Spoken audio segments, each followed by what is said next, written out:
আপনি হাসলেও কবরে যাইতে হবে, কাঁদলেও কবরে যাইতে হবে।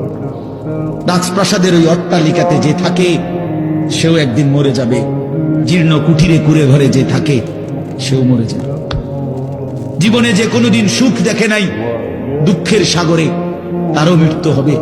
জীবনে যে কোনোদিন দুঃখ দেখে নাই সুখের সাগরে ভাসছিল, তারও মৃত্যু হবে, সেও মরে যাবে। কবর নিশ্চিত, কবর নিশ্চিত। রিজিক নিয়ে চিন্তিত হয়েও না, রিজিক নিয়ে পেরেশান হয়েও না। Play your role. রিজিক ইজ ফিক্সড। যেটা তুমি পাওয়ার তুমিই পাবা, যেটা তুমি পাওয়ার কথা না চেষ্টা করেও সেটা তোমার কাছে আসবে না।